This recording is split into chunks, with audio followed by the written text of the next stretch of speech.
Olá a todos, eu sou o professor Olavo e hoje vamos falar sobre campos magnéticos, dando continuidade às aulas de fenômenos eletromagnéticos.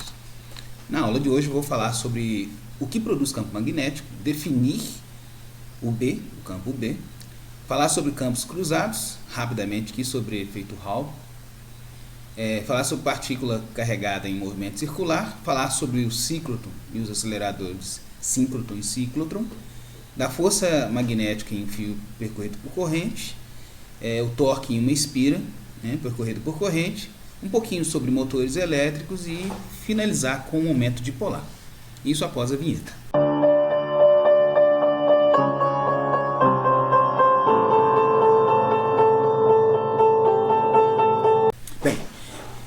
Primeiramente, o que produz campo magnético? O campo magnético ele pode ser produzido principalmente de duas maneiras. Ele pode ser produzido de forma artificial, utilizando eletroímãs, em que a gente passa corrente elétrica em barras metálicas, ou então naturalmente, em materiais do tipo ferrita, que eles naturalmente já possuem uma polarização e uma característica de campo magnético aqui. Então a gente tem a ferrita, os materiais que têm atividade magnética, eles têm um polo norte, polo sul, e aqui a gente tem o eletroímã também. Então, os polos magnéticos de nomes diferentes se atraem e os polos de mesmo nome se repelem.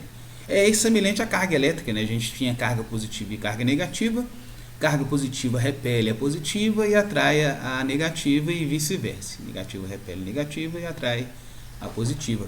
Aqui polo norte repele polo norte, polo sul repele polo sul e polo norte e sul se atraem. Então, se eu aproximar aqui um ímã, ele pode ser repelido ou atraído aqui. Uma coisa interessante de se observar também é que se você fizer a aplicação da lei de Gauss para campos magnéticos, lembra a lei de Gauss? O que a gente sabia da lei de Gauss? Na lei de Gauss elétrica, se eu tivesse uma superfície aqui fechada, eu poderia contar quantas linhas de campo elétrico e quantas linhas de campo eu tenho saindo e entrando aqui dessa superfície fechada, Então a gente tinha lá que integral de dA, ou seja, o fluxo de campo elétrico por uma área fechada. Essa bolinha aqui significa que é uma integral de caminho. dA é uma superfície fechada. Isso daqui era proporcional à carga que eu tinha lá dentro, carga interna, e eu amarrava isso tudo colocando a constante ε0, que é a permissividade elétrica do vácuo. Bem, se a gente fizer o mesmo retrato aqui, observando os campos magnéticos, B, eu vou ter numa superfície, se eu pegar o fluxo de campo B de uma superfície, eu vou ter que toda linha de campo que sai do campo magnético dessa superfície, ela retorna entrando. Se aqui sai uma linha, ela retorna, ela sempre tem então o volume, a densidade de campo que sai é a mesma que entra numa superfície fechada. Isso é equivalente a falar que se eu fizer a lei de Gauss magnética, BdA aqui, isso aqui dará zero. Ou seja, os campos magnéticos eles sempre se manifestam, pelo menos até o momento, não encontrou-se ainda um monopolo magnético que se diz. A gente tem o campo magnético sempre ocorrendo em forma de um dipolo. Então você tem sempre uma região que expulsa o campo magnético e outra região que atrai campo magnético. Então essa é uma representação aqui para falar que a lei de Gauss magnética dá zero. E como que a gente define esse tal campo magnético, matematicamente falando? É só a gente lembrar do que a gente já fez com o campo elétrico. Como é que a gente verificou o campo elétrico? Vocês lembram? Eu colocava o seguinte: se uma região do espaço tem campo elétrico, se eu colocava uma partícula de carga Q, nessa partícula aparecia uma força F. Se eu dobrava a carga, dobrava a força. Se eu, multiplicasse por 12 a carga, a força aparecia multiplicada por 12. Se eu dividisse a força 100 vezes, a carga 100 vezes, que é um Q, a força aparecia dividida 100 vezes. Então eu fazia uma razão entre a força que eu observava e a carga de prova que eu colocava. Eu tinha aí como resposta o campo elétrico. Agora, no campo magnético, o que vai acontecer é o seguinte: se uma região do espaço tem campo, por exemplo, eu vou colocar o campo para cima aqui, por exemplo, o campo B, campo magnético, no meu espaço aqui, eu tenho um campo B para cima. O que acontece aqui é o seguinte: se eu tenho uma carga elétrica de prova, lembra, a carga elétrica é sempre determinada como positiva. Se eu tenho uma carga Q e essa carga tem uma velocidade nessa direção aqui, o que acontece é que vai aparecer uma força saindo do papel aqui. Então vai aparecer uma força, vou colocar um ângulo aqui, né? Uma força que vai tentar tirar essa carga do papel. E se eu tivesse uma carga negativa aqui, seria uma força que ia empurrar essa carga aqui em direção ao papel.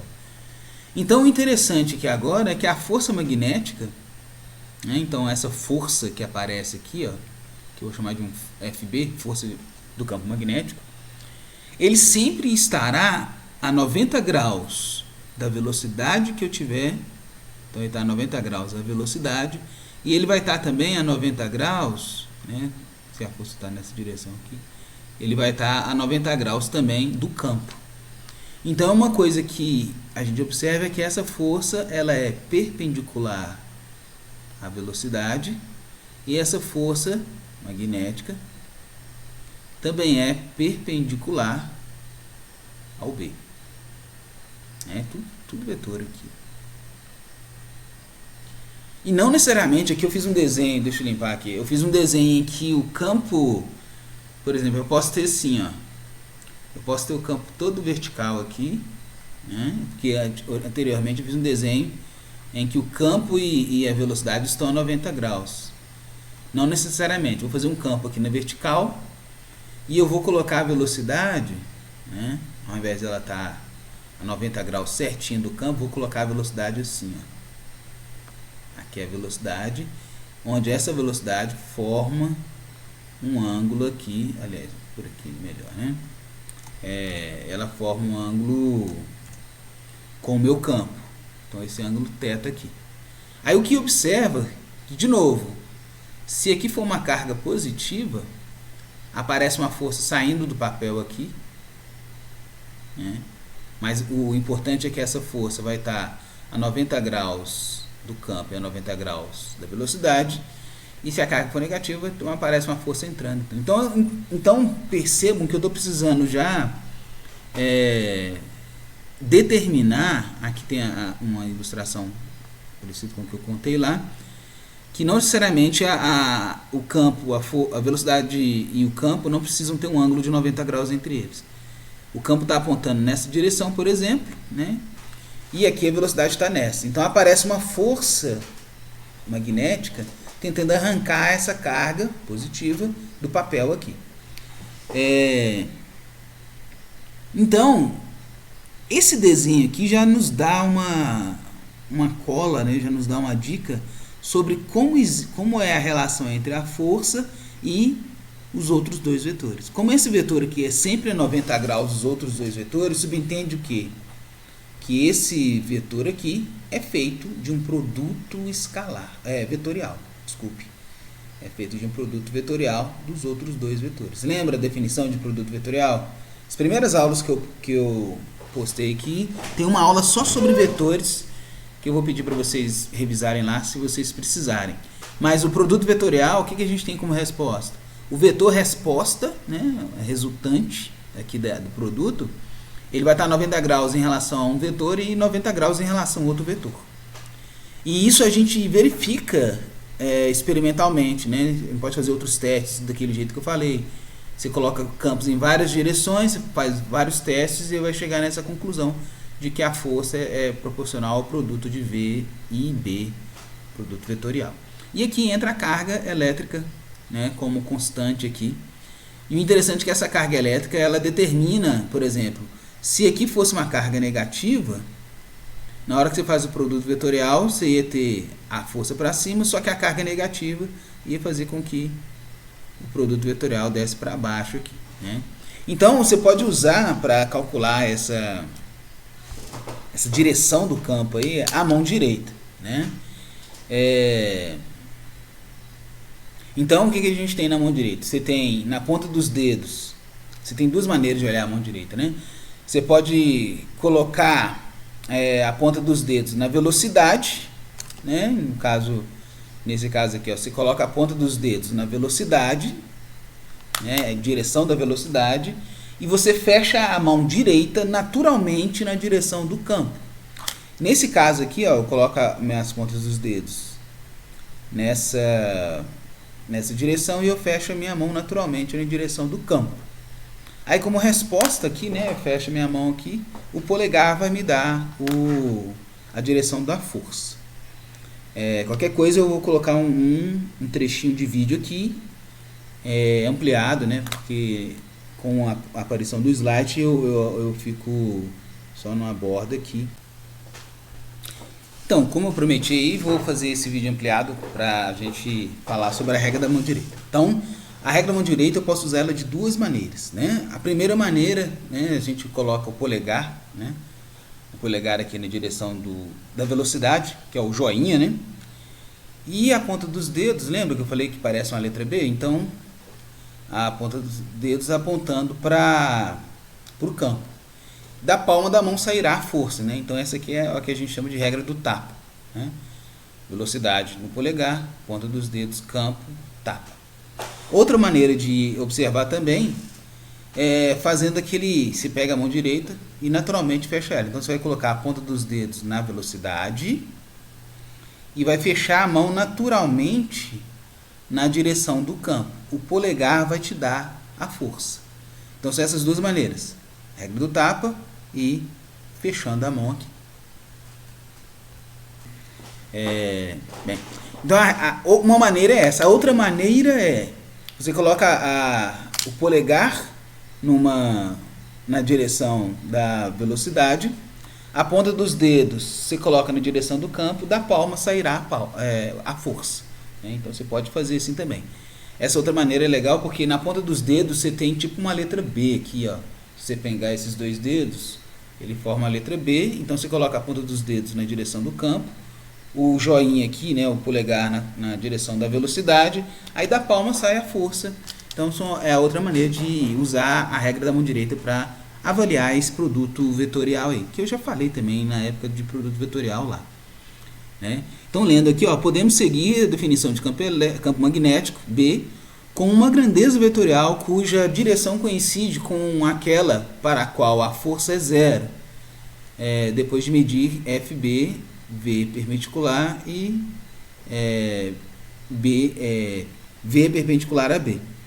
Definimos o módulo da força como dado como F, ou seja, a força, o campo magnético é diretamente proporcional à força, às cargas e às velocidades. Ou nessas duas formas aqui, a gente tem que a força, vetor, é Q, V VEC B, ou em termos de módulo, né? Módulo de produto vetorial, a gente já viu, é B, V e seno do ângulo entre os dois. No caso aqui, essa figura não corresponde àquela equação, aqui eu tenho, é como se aqui fosse um φ, e aqui aparece esse φ ali, ou então muda aqui para θ, né? Bem, o campo magnético, ele tem a unidade dada aí, ó, aqui está fazendo o teste da mão direita, do tipo que você fecha a mão, você põe os dedos na velocidade e fecha a mão direita naturalmente na posição do B. Aí o polegar te dá a força. A unidade de campo magnético no sistema internacional é chamado de Tesla, né, em homenagem ao grande cientista Nikola Tesla, grande inventor, né? E ele pode ser dado por essa fórmula aqui. Sempre você tem a fórmula, te dá a cola da unidade e a unidade te dá a cola da fórmula. Por exemplo, aqui eu tenho Newton, que é a unidade de força, sobre metro por segundo, que é a unidade de velocidade, vezes Coulomb, que é a unidade de carga. Ou no sistema no sistema CGS, né, a gente pode dizer que é Gauss, o nome da grandeza em CGS é Gauss. Então, por fim aqui, a força B, que age sobre uma partícula carregada que se move com velocidade v, na presença de um campo magnético B, é sempre perpendicular a esses dois, né, como a gente tinha verificado empiricamente. Tá? Então, indo à frente aqui, ó, tem um exemplo de campos cruzados aqui, igual eu falei, como eu anunciei antes, eu não vou me ater muito, né? Mas o tubo de imagem aqui, ele funciona da seguinte forma: você faz campos cruzados nessa região aqui, ó. O que você faz? Você usa dois capacitores, tá vendo aqui que tem, né, os capacitores são carregados um lado de carga positiva e outro negativa, criando aqui de roxinho aqui, ó, um campo elétrico para baixo, né? E nessa região aqui você pode usar eletroímãs ou então ímãs permanentes. Provavelmente, bem, é mais indicado usar eletroímãs. Você consegue produzir um campo magnético aqui. Bem, eu não falei no slide anterior, mas como a força está sempre saltando do plano, eu vou ter que usar uma definição aqui de direção. Então toda vez eu vou pensar nessa flecha aqui, ó. Pensem sempre nessa flecha aqui. Que sentido? Por exemplo, quando você olha daqui, né, você dá uma olhada aqui, a flecha ela vai se parecer com isso aqui, ó, com um cilindro, né? Então você olha um cilindro de frente, ele parece uma bolinha com um ponto no meio, assim, né? Esse cilindro que aparece aqui. Então toda vez que você estiver saindo do papel, do plano vou colocar do papel.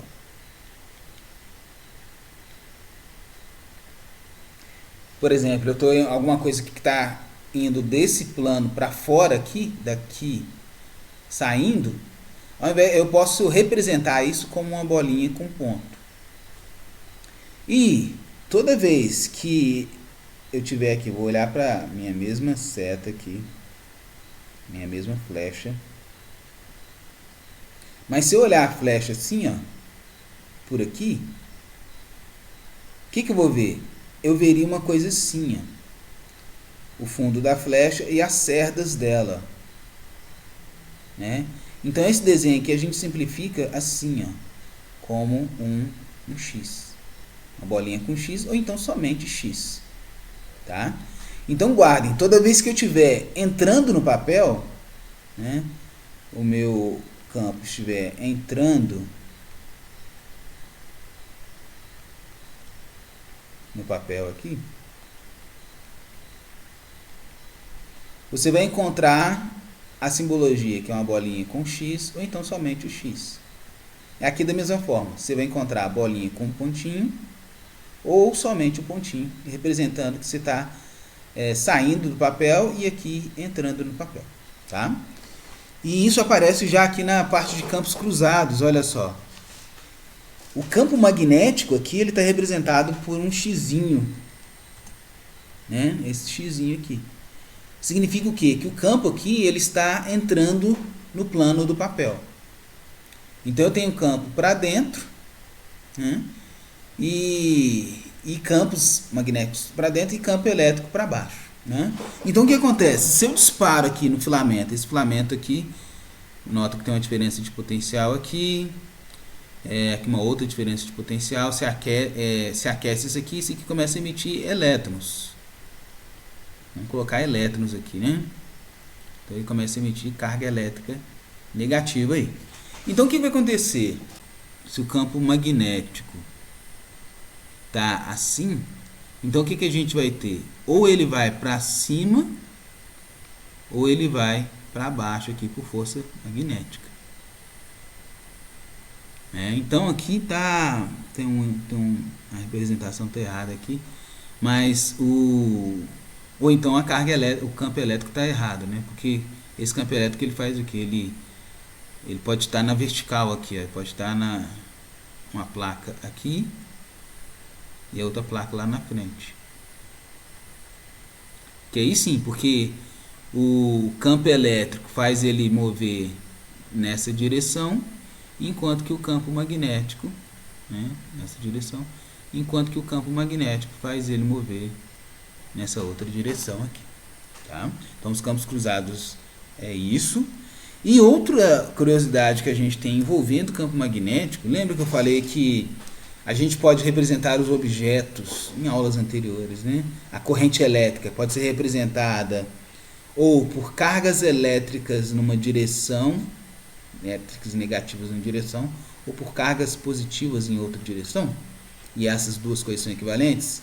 Então, pois bem, aqui a gente vai pegar dois exemplos, né, explicando o que é o efeito Hall aqui. O efeito Hall é o seguinte: você pega uma placa metálica, né, então essa placa ela tem cargas livres, né, que podem se mover aqui, e você aplica um campo magnético B, no caso aqui o campo magnético está entrando no papel, né, então o campo está entrando, velocidade B. Aí o que acontece? Se os portadores de carga forem positivos, olha o que acontece.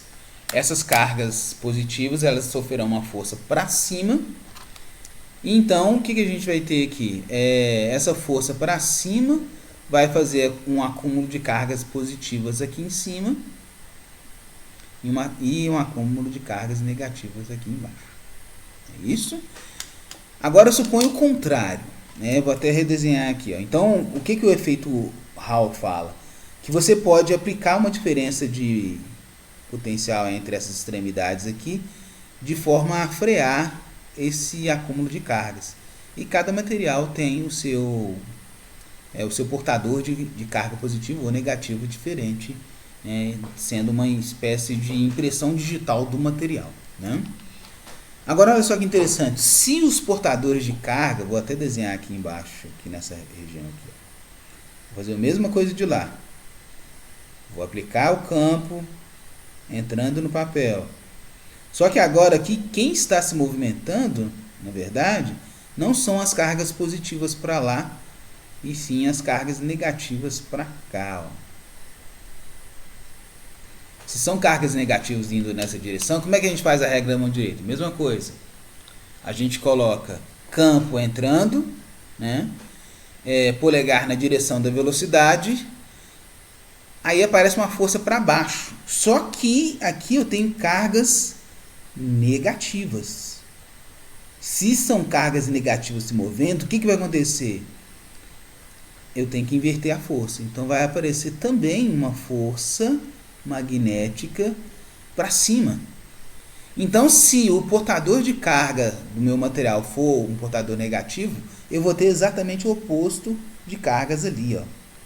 Eu vou ter ali cargas elétricas negativas em cima e positivas embaixo, indicando também uma característica do material, ou seja, tem materiais que têm portador negativo, tem materiais que têm portador de carga positivo.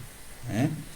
E lendo aí então ele fala assim, ó, quando uma fita condutora de espessura dada, percorrida por uma corrente I, é submetida a um campo magnético B, alguns portadores de carga, né, de carga elétrica, se acumulam em uma das fitas, né, criando uma diferença de potencial V entre os lados da fita. As polaridades dos lados indicam o sinal dos portadores da carga. N é a concentração dos portadores, que pode ser calculada através dessa equação aqui. Né? Então, no escopo a gente define isso aqui. Quem tiver mais curiosidade pode buscar por efeito Hall. E quem tiver mais curiosidade ainda pode buscar o tema efeito Hall quântico. Ok? Mas o interessante é falar aqui, ó, que a polaridade, o sinal dos portadores, tá vendo? Eu acabei de mostrar aqui que portadores de sinais diferentes têm comportamentos diferentes aqui no efeito Hall. Dando procedência aqui, ele até fala um pouco mais aqui sobre exatamente o que eu já falei antes. Então, se tem uma diferença de campo, se tem um campo aplicado aqui, exatamente o que eu já falei no slide anterior. Então, campo, velocidade, a força para cima.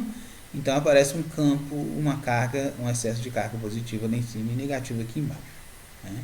Essa aqui é a ilustração do Sirven.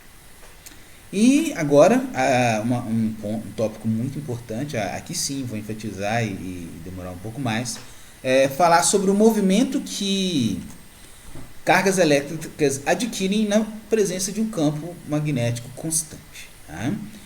Então, uma coisa que a gente vê aqui, ó, é o seguinte: vamos pegar esse ponto mais baixo aqui, ó. Eu tenho uma carga Q positiva com velocidade v na presença de um campo, no caso aqui o campo está entrando no papel. Então a regra da mão direita, como sempre, ponta dos dedos campo, polegar velocidade, então no tapa eu tenho a força. Outra maneira, né, ponta dos dedos velocidade, você fecha a mão na direção do campo, fecha a mão direita de forma natural. Direção do campo. Eu falo natural porque você não vai fechar a mão, né, quebrando os dedos, ao contrário, é fechar a mão naturalmente, você tem a direção da força. Então, o sistema que você vai adquirir aqui é esse, ó. Você vai ter velocidade e uma força a 90 graus da velocidade. Isso aí a gente estudou a exaustão lá na física 1. Que tipo de movimento é esse? Que eu tenho uma velocidade que é constante e uma força a 90 graus. Então, essa força, como ela está toda a 90 graus, ela não consegue mudar o módulo da velocidade. Ela vai mudar o quê? A direção da velocidade. E então, esse tipo de movimento aqui a gente já conhece, força perpendicular à velocidade, é o movimento circular uniforme. Né? No caso aqui, movimento circular. Ele não precisa ser uniforme, porque às vezes o campo pode mudar aqui, etc. Mas isso aqui é característico do movimento circular. Onde a força magnética está fazendo o papel de quem? De força centrípeta. E é isso que está expresso aqui. Ó. A força centrípeta é dada por massa, velocidade ao quadrado sobre raio, onde o R é esse raio aqui. Só que isso aí também é quem? A força magnética. O módulo da força magnética é o que? É carga, velocidade, B. E aqui, seno do ângulo entre a velocidade e o B, que no nosso caso aqui é de 90 graus. Então, seno de 90 dá 1. Então, a gente consegue determinar qual é o raio da circunferência que será formada pela trajetória da carga elétrica na presença de um campo. Né? E, sabendo o raio, a gente faz os outros cálculos aqui. Quais são eles? Eu tenho a velocidade, então velocidade é igual a R ômega, né? Um ômega, R ômega, então se acho ômega está relacionado com 2π sobre período e assim por diante. Então eu consigo escrever essas outras grandezas aqui, ó. T é o período de rotação, ou seja, o tempo que demora para ele dar uma volta completa. Nota que esse período depende do campo magnético que eu tenho aplicado, da carga e da massa dessa carga. Eu posso falar sobre frequência, né, que é 1 sobre período. E eu posso falar sobre frequência angular também, que vai servir para eu escrever, caso eu precise, o argumento seno e cosseno desse movimento aqui, se ele tiver no sistema de coordenadas aqui, né? Se eu fizer aqui, ó, no sistema de coordenadas x, y aqui, ó, x e y, eu posso achar aqui, ó, a posição, aqui é o ômega t, né, o ângulo. Com esse ângulo aqui eu consigo determinar em qual ponto vai estar a minha circunferência, desde que eu tenha as condições de contorno, tipo, em qual momento ele começou a girar ali, né? Então, lendo aí, ó, elétrons circulando em uma câmara que contém uma pequena quantidade de gás, né, vácuo. A trajetória dos elétrons é um anel, né, claramente um anel. Na câmara existe um campo magnético B uniforme dirigido para fora do plano do papel. No caso aqui, esse desenho aqui não corresponde, porque aqui a gente tem o campo entrando. Né? O caso está trocado aqui. O desenho está trocado. Né? Note que a força magnética é radial ao movimento circular. Né? É preciso que a força magnética aponte para o centro da trajetória. Aí você usa a mão direita, né, para produtos vetoriais e confirmar que F igual a Q VVEC B. Tem a direção apropriada. Né? Não se esqueça do sinal da carga, né, cortesia aí da Success University. Bem, então essa figura aqui, ó, mostra um movimento circular uniforme, né, não necessariamente uniforme, em que a carga faz. Então essa figura aqui é do Survey, provavelmente. Bem, então sabendo isso, tem um caso mais empolgante aí, que acontece o seguinte. Aqui, beleza, aqui que eu tenho a velocidade aqui, ela está toda 90 graus em relação ao B. Então eu faço esse movimento circular aqui. O que aconteceria se isso aqui tivesse ocorrendo? Ó, existisse um ângulo entre a velocidade e o campo B. Bem, vai acontecer duas coisas, né? Simplificando aqui o raciocínio. Essa velocidade aqui, eu tenho duas componentes dessa velocidade. Um pedaço dessa velocidade está a 90 graus do B, e ela vai se comportar igual está ocorrendo aqui, ou seja, ela vai fazer uma circunferência, né? Porque velocidade a 90 graus do B dá uma circunferência, a gente já viu. E parte da velocidade está o quê? Está na direção do B. Então o que vai acontecer com esse cara aqui, ó? Se eu fosse fazer esse desenho daqui, ia acontecer o seguinte: ele ia ficar girando aqui na horizontal, né? Ia ficar girando. Só que acontece o quê? Na hora que ele está girando aqui, ó, ele está andando para cima. Ele tem velocidade para cima, né? Então o que acontece na real é esse aqui, ó. Ele sai desse ponto aqui. Aí ele daria uma volta completa e voltaria para cá. Só que enquanto ele está fazendo essa volta, o que acontece? Ele anda para cima. Então vai acontecer uma coisa assim: ele vai subindo, subindo, e quando ele voltar, ele não está mais no mesmo ponto. Aí vai subindo, subindo, subindo. Quando ele voltar, ele não está mais nesse ponto aqui. Então ele vai formando uma hélice aqui. Se eu fizer o desenho, projeção, né, a sombra dessa hélice, né, se eu iluminar essa hélice aqui por cima, né, sei lá, colocar uma lanterna aqui, ó, uma lanterninha aqui, colocar uma lanterna aqui, o que acontece? Essa hélice vai fazer a sombra, que é essa linha pontilhada aqui. E essa sombra é quem? Unicamente a velocidade perpendicular aqui. Então, é essa velocidade perpendicular que está andando aqui, só que ele vai subindo. E como que eu descubro a distância que existe entre o passo que ele estava aqui e o passo logo acima aqui? Como é que eu acho essa distância? É só pensar, daqui até aqui, o que ele fez? Ele não deu uma volta completa? Então eu sei o tempo que ele gastou aqui, ó. Então nessa vertical aqui, ele gastou o tempo de uma volta completa, que é um período. Nesse tempo, quanto que ele andou para cima? Então o passo da hélice aí, ó, passo da hélice é dado por período, que é o tempo que ele demora para dar uma volta, vezes a velocidade que ele tem na vertical, ou seja, vezes a velocidade paralela ao campo B. Bem, então lendo o slide aí, a gente tem exatamente isso, ó. Se as velocidades, né, pode observar aí, ó, se as velocidades de uma partícula carregada tem uma componente paralela ao campo uniforme, a partícula descreve uma trajetória helicoidal cujo eixo e a direção do campo são dados aqui na figura A. Nessa figura, por exemplo, não é exatamente essa figura do Survey, mas tem a ver com essa ilustração aqui. Então, por exemplo, mostra o vetor V de uma dessas partículas separada em duas componentes. Uma na direção B e outra perpendicular. Então, se a gente definir o ângulo como sendo esse, né, então cuidado, cada caso pode, talvez alguma outra literatura defina o ângulo como esse daqui, você tem que ter esse cuidado. A gente vai ter o quê? Que o V que está na mesma direção do B, o V paralelo, é dado por V cosseno, ele está com um ângulo, né? Só olhar aqui quem está com um ângulo, ó. Enquanto que o outro, V seno, é olhar quem está sem um ângulo. E aqui já fala, ó, se V faz o ângulo θ com B, temos movimento circular no plano e um movimento uniforme na direção B.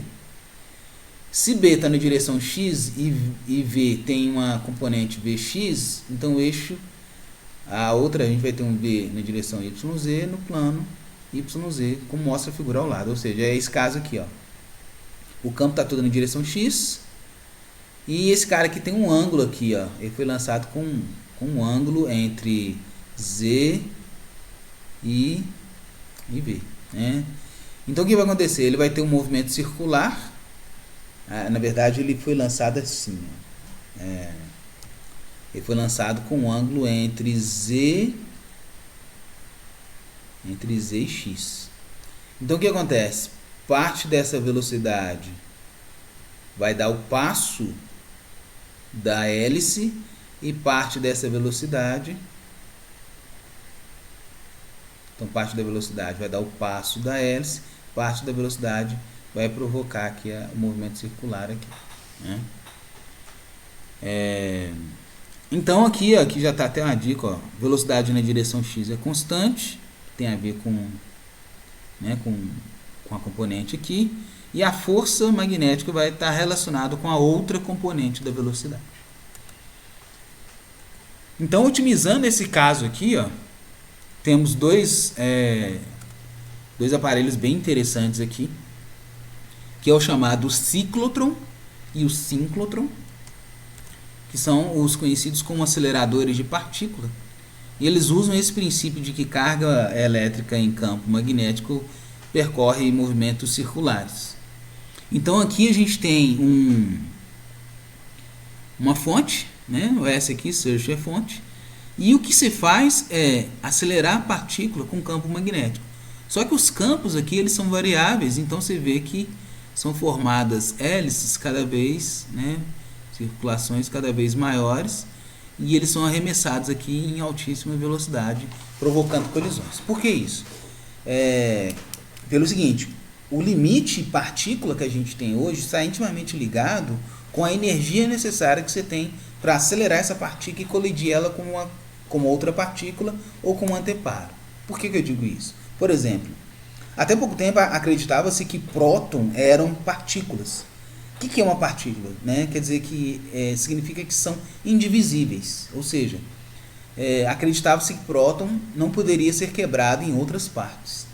E isso foi determinado por um aparelho semelhante a esse, que quando você colide próton com próton, ou nêutrons com prótons, etc., esses prótons eles são quebrados em partículas menores, chamadas quark. Então um próton ele é feito de 3 quarks, né? E esse material grudado aqui com uma energia chamada gluon. Então esses aceleradores eles são eficazes para isso mesmo, para verificar a composição da matéria. O nêutron ele é feito de um próton grudado em um elétron, por isso que ele tem carga nula. E colisões com nêutrons podem fazer com que eles se quebrem em prótons, elétrons e antiprótons, antielétrons e energia, etc. O elétron, até o momento, eu digo até o momento porque a gente não... O elétron é considerado partícula porque até o momento não se obteve energia bastante para quebrar o elétron, caso ele seja feito de outras partes, né? Mas até o momento o elétron é uma partícula elementar, né? E esse ciclotron aqui, ó, ele tem uma história relacionada com o nosso pesquisador, o brasileiro César Lattes, que fez grandes contribuições para o desenvolvimento da luz ciclotron, né, que tem a ver com essa rotação aí. Então ele economizou espaço, etc. E aqui do lado a gente tem um síncrotron, que na verdade ele é apenas uma circulação, né? Aqui no caso tem você tem uma circulação inferior aqui e você pode desviar essa partícula para fazer elas colidirem, né, ou encaminharem elas para os ciclos de fora, e essas colisões aqui serem capturadas por esses detectores que ficam ao longo aqui do ciclo. Aqui uma foto do nosso luz ciclotron que tem lá em Campinas. Então, fotografia panorâmica do Laboratório Nacional da Luz Ciclotron em Campinas, estado de São Paulo, né? O primeiro acelerador de partículas ciclotron do hemisfério sul, né? E ele usa o princípio que eu acabei de falar, né? Que você coloca carga elétrica em movimento na posição de campo, você tem variações aí de trajetória, né? Fazendo trajetórias circulares aqui. E no caso aqui você pode aumentar o campo à medida que ele for viajando e você vai fazendo um ciclo maior aí. Bem, então a gente já percebeu que corrente elétrica, que carga elétrica em movimento, ela sofre força, né? E o que aconteceria no nosso caso aqui com as correntes elétricas? Lembra que a definição de corrente elétrica era carga positiva numa direção ou carga negativa na outra? Então a gente já desconfia que vai acontecer, né? Já que aqui, ó, se eu pegar um fio é mais complicado, mas se eu chegar e limitar um trechinho aqui, ó, né, eu vou pegar um pedaço do fio DL. Nesse pedacinho de fio, o que eu posso falar? Eu posso falar o seguinte, que é como se existissem, nesse pedacinho de fio aqui, a gente até fez essa conta na aula sobre corrente elétrica, né? Primeira aula desse bloco. Então a gente pode falar que a corrente elétrica é dada por D carga dt, né? Ou, voltando um pouco, delta carga sobre delta Q, delta T, né? E então olha só, então se eu pegar um comprimento aqui, bem, está escrito aqui, ó. Então, por exemplo, se eu olhar esse pedacinho aqui, é como se eu tivesse cargas elétricas aqui, ó, né? Pequenas cargas elétricas com uma certa velocidade aqui, que a gente até falou que são as velocidades de deriva, né? Nem evidenciou aqui não, mas tem a ver com essa velocidade de deriva. Então, se eu pegar um pedacinho do fio aqui DL, né? Então esse pedacinho de fio aqui, eu consigo falar para onde está apontando a velocidade dele. Então eu peguei um pedacinho do fio, aí eu tenho a direção da velocidade e eu consigo achar a direção, o ângulo formado entre essa velocidade e o campo B. Então é como se eu pegasse um pedacinho de fio aqui, um DL, ele vai produzir para mim um dB, um dF, dado esse dB aqui. Então, se eu for olhar a força, um pedacinho da força que eu tenho aqui, e essa força é dada pelo quê? Vamos ver, qual que é a definição de força de Lorentz lá? Meu dF é igual a carga V/B, não é isso? No caso aqui, a minha velocidade, eu vou falar que é a quantidade de carga passando pelo tempo aqui, ó, que é o que ele expressou aqui. Então, meu dF é esse daqui, que é a carga do pedacinho que passou lá, velocidade VQ. Aí, o que se faz aqui é transportar, né, essa derivada aqui para a carga. Então, aqui vira corrente. E aqui eu tenho um pedacinho, então um pedacinho de fio vai me dar como resposta um DL VQ. Ou seja, a força pode ser escrita como I L VQ, ou módulo B igual é força magnética num fio com corrente, né? Pode ser escrito como bio seno θ, B e L seno θ, né? Aqui em cima tem um pouco mais, ó. Se dq está em um elemento de comprimento dl em um fio, com a qual associamos o vetor dl, né? Então a gente criou um vetor dl aqui para falar a direção, de forma que a velocidade do elemento de carga seja dada por isso aqui. Então eu posso falar que a velocidade é isso. Aí retorna tudo que a gente já tinha falado aqui.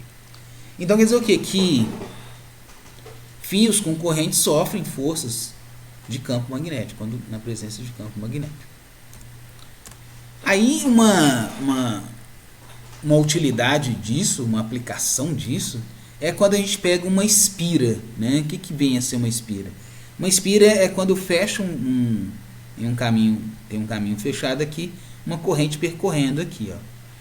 Então olha só que interessante, se eu pego a espira totalmente assim, né, insiro toda a espira com corrente nessa direção aqui, em um campo magnético, no caso aqui o campo está entrando no papel, né? Campo entrando. Então como é que vai ficar aqui, ó? Vamos analisar só essa parte de cima, né? De sempre. Campo entrando, polegar, velocidade, na palma da mão sai a força. Então essa espira de cima aqui, ó, eu vou ter força para cima. A corrente está assim. Então aqui para baixo, ó, para baixo eu tenho corrente descendo. Então como é que faz? Campo, corrente, força para fora. Embaixo a corrente está nessa direção aqui, ó. Então campo, velocidade, a força está para baixo e assim por diante. Aqui a corrente está subindo. Então, campo, velocidade, a força está para fora. Então, quando a espira está toda imersa no campo e ele está a 90 graus aí, cada haste, né, cada aresta da espira vai sofrer uma força que tenta expandir essa espira aí, né? E aqui tem os valores dessas contas. Então, olha só. Então, o que a gente tem? A força 2 e a força 4, né? No caso, se você olhar aqui, ó, força 2, força 4. A força 2 igual à força 4, porque eu tenho aqui o mesmo ar, o mesmo comprimento, é dado por IB seno θ, então 90 graus aqui, IB seno do 90, o ângulo entre eles, né? O ângulo entre o B e o C, que é nesse caso aqui é visão superior, né? Agora aqui embaixo, ó, essas contas aqui estão relacionadas com esse desenho aqui de baixo, que é o seguinte. Vamos olhar a força 2, a força 4. Tudo bem, a força 2 e a força 4, elas continuam no meu plano ali, né? Ou seja, eu tenho aqui ainda uma força que sai do papel e uma força que entra ali. Então, nada acontece. Já a força 1 e 3, né? Então, uma força é igual a outra, então essas aqui se cancelam aqui. Agora, já a força 1 e 3, não, ó. Nota que o campo aqui,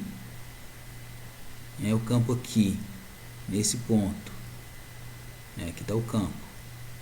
Aqui eu tenho uma velocidade, vamos colocar, já que ela está descendo aqui, vou colocar, deixa eu ver como é que está a velocidade aqui, saindo do papel, deixa eu ver, isso, nesse caso aqui, ó, nessa haste de cima aqui, a velocidade,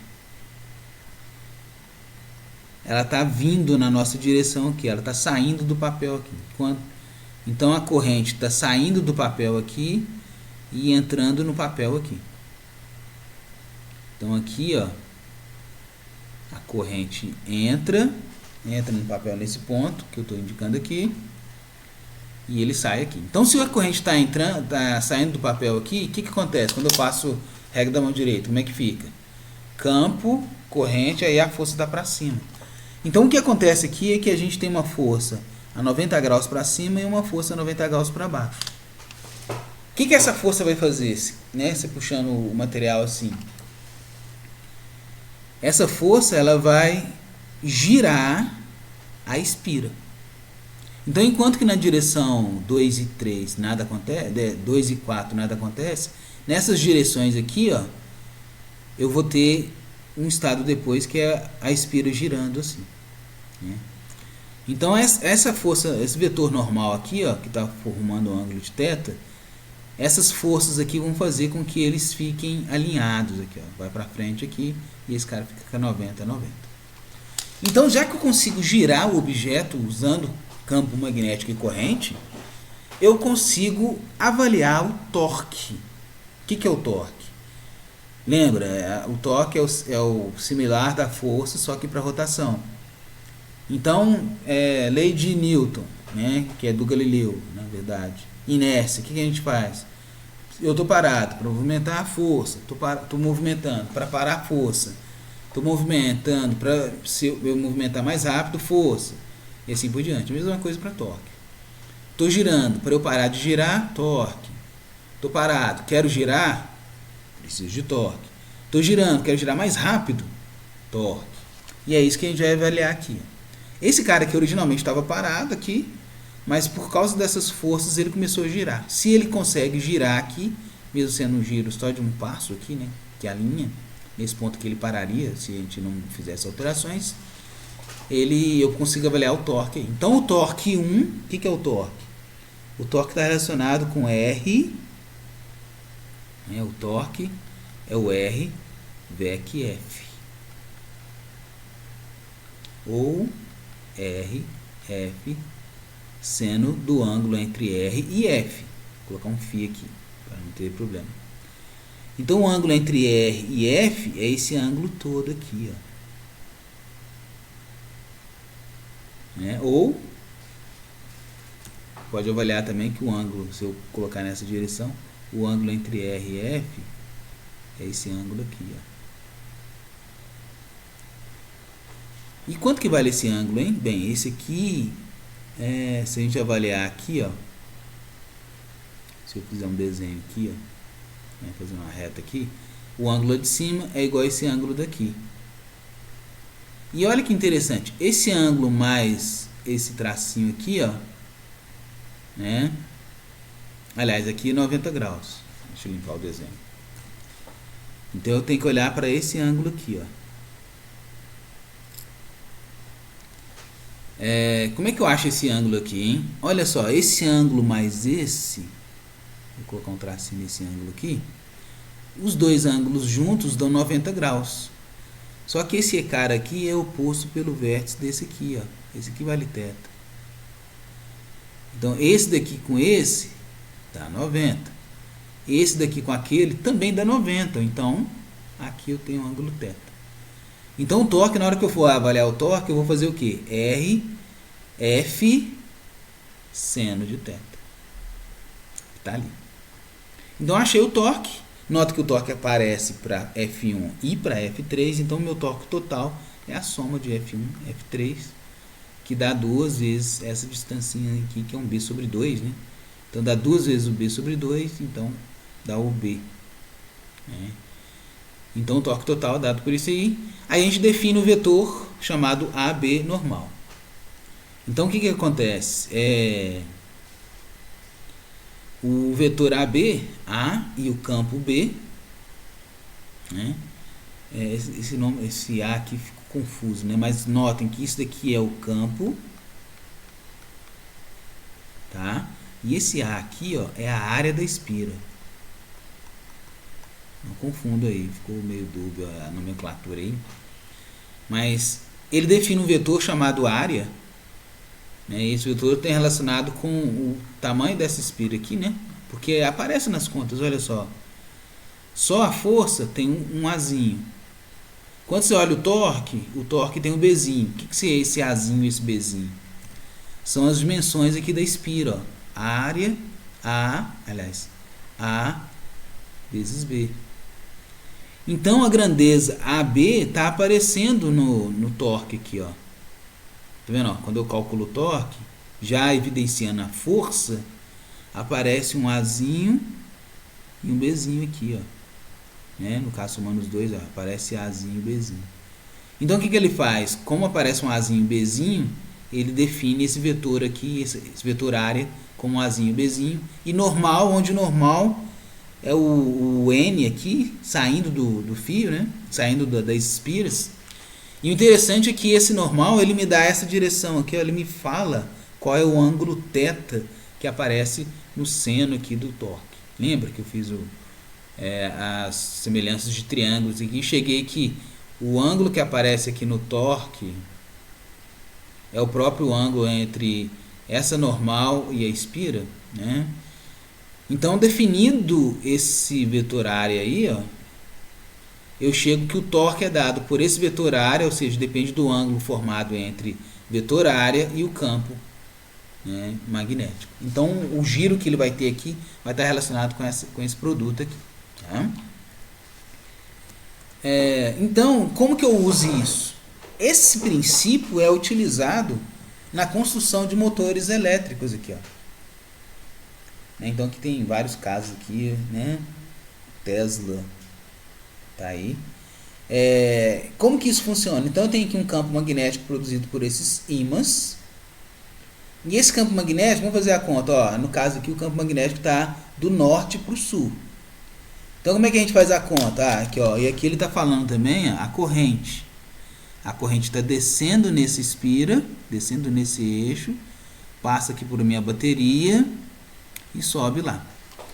Então vamos ver, o campo está para cá, velocidade está para baixo aqui, então a força está para cima, que é o que acontece nessa seta aqui. Então a força para cima nesse, e no de cá está ao contrário, né? Eu tenho corrente para lá, o campo está para lá, então eu vou ter força para baixo, que é essa força representada aqui. Então, por causa disso daqui, o que acontece? Esse objeto começa a girar assim. Esse eixo vai lá para cima e esse daqui vai lá para baixo. Aí o que acontece?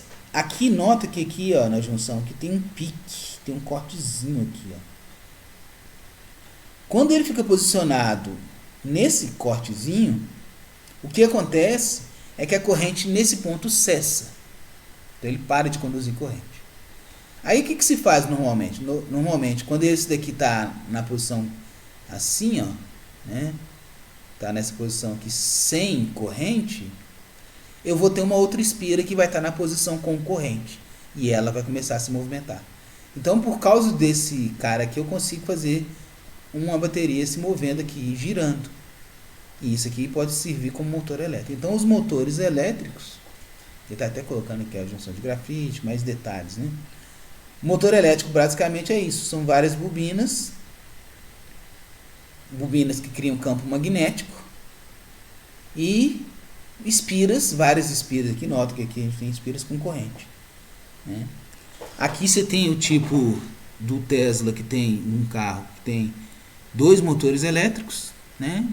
Na tração dianteira e na tração traseira, e os carros do futuro aí, né? Eles vão ser aqui na base deles, eles têm grandes baterias para alimentar todo esse sistema aí. Então, uma aplicação direta de campo magnético é a criação do motor elétrico aí. Bem, e para fechar, vou falar sobre o momento magnético dipolar. O que é esse momento magnético dipolar? Lembra que a espira, essa espira aí, ó, ela se comporta como um ímã. Olha só, o que acontece aqui? Observa que esse carinha aqui, ó, ele se moveu no campo magnético. Então é como se ele fosse um ímãzinho e o campo magnético outro ímã. Lembra que eu falei que ímã positivo, polo norte repele polo norte, polo sul repele polo sul no ímã? Então esse cara aqui, ó, ele vai se comportar, como na presença do campo ele vai se mover aí para cima, para baixo, ele vai se comportar como se ele fosse um ímãzinho com polo norte e sul. Ou seja, ele vai ter um dipolo associado a ele, que a gente chama de momento dipolar. Aqui é D. Um momento dipolar. Então eu tenho um momento dipolo associado a ele. E esse momento dipolar, ele está relacionado com essa definição que apareceu aqui, ó. Lembra que definimos uma área aqui, ó? Aí apareceu que o torque está relacionado com I vezes essa área. Então, I vezes esse vetor área, né? A, B, normal. Esse cara aqui, nota que se eu chamar isso aqui de alguma coisa, de uma grandeza, der o nome para isso aqui, chamar tipo de Mi, vetor, olha o que acontece aqui. Eu descubro que o torque é dado por esse Mi, VEC B. E é isso que vai ser feito lá à frente. Eu vou definir o número de espiras, porque lá tinha só uma espira, poderia ter várias espiras girando aqui, vários fios enrolados aqui. A corrente que esse fio tem e a área também. Nota que a área é uma grandeza que determina, porque na hora que eu for definir o meu torque, olha só, eu posso definir o torque como sendo esse cara que eu defini como Mi, VEC B. E lembra lá o torque lá do dipolo elétrico? Lembra quando a gente colocou um dipolo elétrico na presença de um campo elétrico? Foi o dipolo VEC-E. E quando a gente calcula a energia, né, no caso é fazer uma integral de trabalho lá, lá a gente tinha achado PE, aqui a gente acha menos μE, né? Então, ó, a orientação desse também usa a mão direita. O polegar vai te dar a direção do Mi, né? Então você vai pegar a mão direita e circular com a corrente a mão direita naturalmente, né? Daqui a pouco eu vou colocar uma filmagem ampliada aí para vocês.